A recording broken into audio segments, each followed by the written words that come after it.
Welcome to Russian History Retold, Episode 129, The Four Rebellions, a final discussion. The piece of music you just listened to will be the new and permanent intro to the podcast. It's known as Promenade from Pictures at an Exhibition by Russian composer Modest Mussorgsky. Last time, we recounted the story of the end of the largest of the four rebellions, led by Emelian Pugachev. Today, I'm going to look back on the four insurrections in the context of what we know about Russian history today and the world.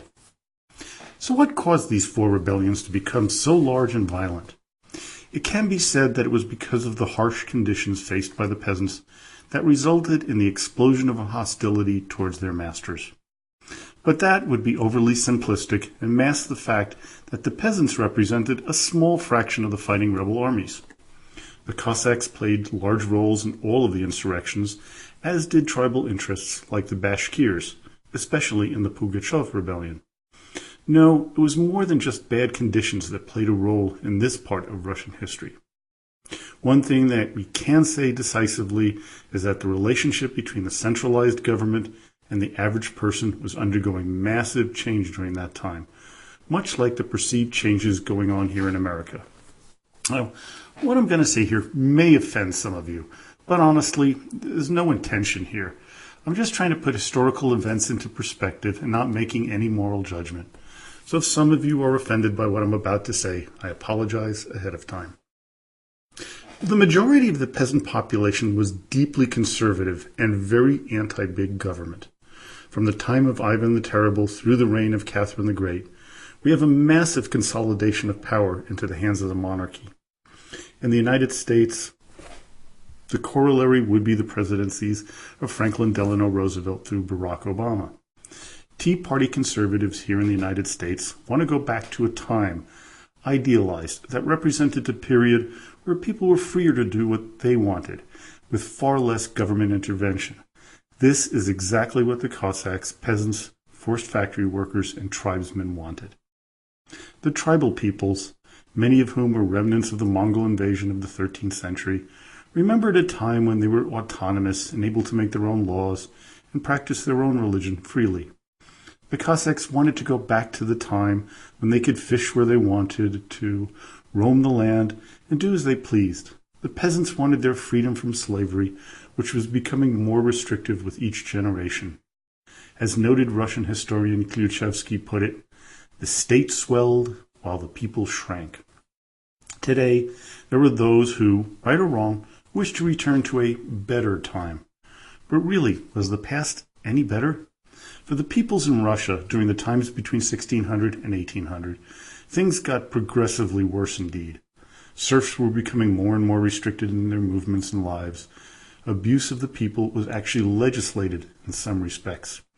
The tribes like the Bashkirs and Cossacks were rapidly losing everything they were used to as well. But was everything really worse than in the past? Not really. The peasants in the 1600s and 1800s did not have to worry about being taken and sold into the worst form of slavery by Tatar, Turkic, and Persian raiders. They also did not have to worry about foreign invaders slaughtering them as they did earlier. Now, I'm not going to justify serfdom in any way, shape, or form. It was and will always be wrong. When Peter the Great moved Russia into the modern era, he saved the country, as it would have been easily taken over by people like Charles XII of Sweden, and if not then, would have been extremely vulnerable to Napoleon in 1812. In today's world, believe it or not, we live in the most peaceful time in human history. New York City, the town I was born and raised in, is, in 2013, set to have its lowest murder rate in the city's history. That fact is pretty amazing given its almost 400-year existence. We have social nets which protect the most vulnerable. We no longer have child labor laws and problems with child labor and many other social improvements. On the other hand, though, we have piles of sometimes horribly unnecessary rules, laws, and hindrances to the pursuit of lives that we want to live. So we're in kind of a different, not that much of a different situation than we were back in the 17th and 18th century in Russia in the political movements. Now, in Russia, the only ways of making our feelings felt was to flee the situation, something a vast land of the country was easy to exploit, or through open, violent rebellion. In today's world, many countries have open and fair elections which allow the people to make their feelings heard. In those countries without these freedoms, we still have civil war and violent outbreaks like we're seeing in Syria today. Enough comparisons. Back to the four rebellions. To the people, the state, as Dr. Average put it in his book on the rebellions, was alien and evil tyranny, extorting taxes, extracting military service, and trampling on native customs and traditions. It neither ministered to their welfare nor defended their concept of justice, nor did it perform any other function which seemed vital or even relevant to their way of life. Rather, it was an agent of oppressive innovation, a giant octopus as they saw it, which stifled their independence and squeezed out their life's breath. Yet, they always distinguished sharply between the Tsar and his advisors. The Tsar was their benevolent father, the bearer of justice and mercy, while the boyars were wicked usurpers, demons in human form who throve on the people's enslavement. To eliminate them, to cleanse or remove them from the land, as rebel propaganda put it, was their devout wish, for only by demolishing the wall of nobles and bureaucrats, they felt, could the ancient bond with the sovereign on which their salvation depended be restored. Wow, what powerful words. As I've mentioned countless times on this podcast, the Tsar was viewed as a father figure. The Russian people could not imagine life without a powerful figure at the helm. It wasn't until Nicholas II came to power that the people began to view him as not caring and laid blame directly on his shoulders, partly because of his leading the war effort and part because of his many foibles. Look at today's Russia. The vast majority of people there admire and like Vladimir Putin, even if some of his policies are questionable. The main similarity I find in each of the four rebellions was that they were never going to succeed because they could not join into a cohesive movement. It wasn't until the Bolsheviks came around that they were able to be successful because they did join the many different groups together, even though they destroyed all the other ones. So, was there anything positive that came out of the rebellions? At first glance, you would think the opposite occurred. The bounds on the people were even tighter than ever. Autocracy was heightened for another century. But all was not lost. The revolts, and in particular the Pugachev rebellion, scared the nobility to its core. They knew that there was serious need for reforms. At the very highest levels of government, there was knowledge that things could not stay the same. This became very apparent when another rebellion occurred in 1825, the Decembrist Revolt, which I'll get to in the future in one of our future podcasts. I learned something also very interesting in my research for these podcasts, and that is Napoleon was considered as a savior, and many Russian peasants greeted him, and they thought he would be the man to overthrow the false Tsar and liberate the people. It even goes so far that some historians even think that had Napoleon offered a general emancipation to the people, as Pugachev had, he might have had better success and might very well have beaten Alexander I.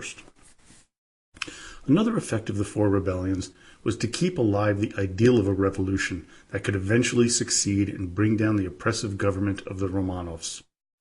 Alexander Herzen once said that Pugachev was, quote, only a small crow. The real one is still flying high in the sky. The government was aware of this and had their secret police out in full force over the coming centuries. Alexander II, on the eve of his proclamation freeing the serfs, said in a speech, quote, "It is better to abolish serfdom from above than to wait until the peasants begin to liberate themselves spontaneously from below." Opponents to emancipation used the opposite argument, claiming that freeing the slaves would be disastrous. Quote, "The peasants would begin to kill the landlords wholesale, and Russia would witness a new Pugachev uprising, far more terrible than that of 1773. Of course, this didn't happen, although the peasants were disappointed by the terms of their freedom. Both Razin and Pugachev's name were used to stoke the flames of revolution. Outbreaks of rebellion continued throughout the years, especially during Nicholas I's reign at the time of the Crimean War. Their names were also used after the serf emancipation to rile up the countryside. Terms like University Pugachevs was used by the intelligentsia to define their growing revolutionary ideals. The famous anarchist Michael Bakunin once said of the Pugachev and Razin rebellions were, quote, not the first revolutions in Russia and not the last.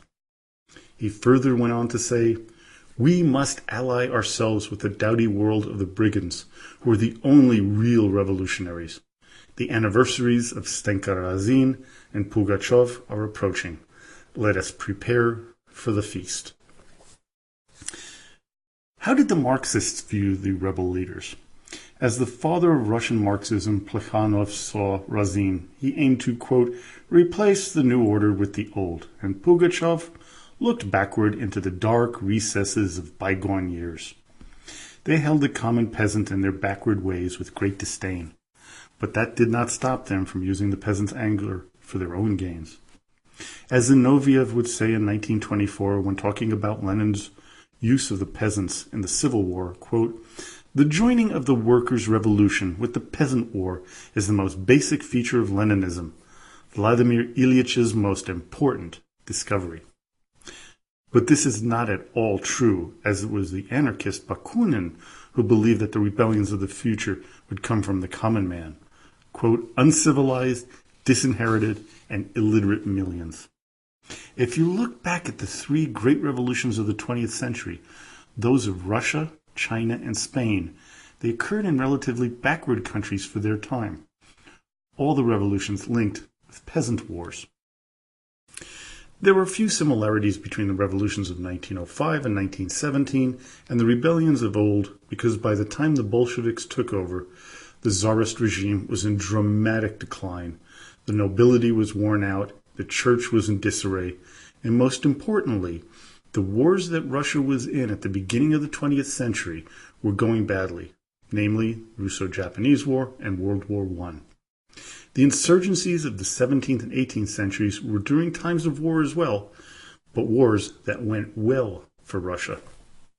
The Russian government was concerned about the return of Pugachev-Shishina, as was witnessed by Prime Minister Sergei Witte, bringing the possibility up to Tsar Nicholas II when he urged him to sign the October Manifesto of 1905. He said, quote, a Russian revolt, senseless and merciless, should sweep all before it and turn everything to dust. On the eve of 1917, Pavel Milyukov of the Cadet Party warned that unless Nicholas enacted further reforms, that rebellion would come back Pugachev style, and as he said, quote, and God save us from this fire. It would not be a revolution. It would be that terrible Russian revolt, senseless and merciless, an orgy of the mob. On the other side, and with 2020 historical vision, the wrong side, Minister of the Interior Pyotr Nikolaevich Durnovo was dead set against reform. He thought if the Tsar capitulated, quote, afterwards would come the revolutionary mob, the commune, the destruction of the dynasty, pogroms of the possessing classes, and finally the peasant brigand. Would reform have worked in 1970? Probably not. 1905? Possibly it would have, but the anger in the countryside and the cities was so high and the regime so weak that it probably would have exploded anyway. The peasants were ripe for another Pugachev rebellion to free themselves from their perceived bondage. But what they got, as we all know, was more of the same. The Bolsheviks just traded them with the Tsar as to who would be their overlord. As for the Cossacks who led the old revolt, well, what they got was the end of their way of life in totality. They were brutally oppressed, first by Lenin and then by Stalin. Two men, the anarchists Makhno and Antonov, tried to fight against the Bolsheviks, but eventually succumbed to their forces. Much like Razin and Pugachev, their names lingered on as men who fought for the little people. Another interesting view held by the peasants after the revolution was that it wasn't the Tsar who was bad as it was his advisors and the elites surrounding him. And the same could be said for Lenin. When the Kronstadt rebellion was underway in March of 1921, They claimed that Lenin was fed up with the government. Quote, but Lenin's cohorts would not let him flee. He is their prisoner and must utter slanders just as they do. So in wrapping up, the rebellions were complex yet simple in cause, violent, senseless, and merciless, but the people had little other outlet for their anger and their place in life. Join me next time as I tackle the subject of whether or not Tsar Alexander I really did die in 1825, or did he actually give up the throne and reappear as the monk Fyodor Kuzmich, living 40 more years? Well, as usual, I hope you enjoyed that. Visit my website at www.russianrulershistory.com and join us on Facebook at the Russian Rulers History page, where you can leave a comment, make a suggestion, or ask a question. Now, as always, до свидания и спасибо большое.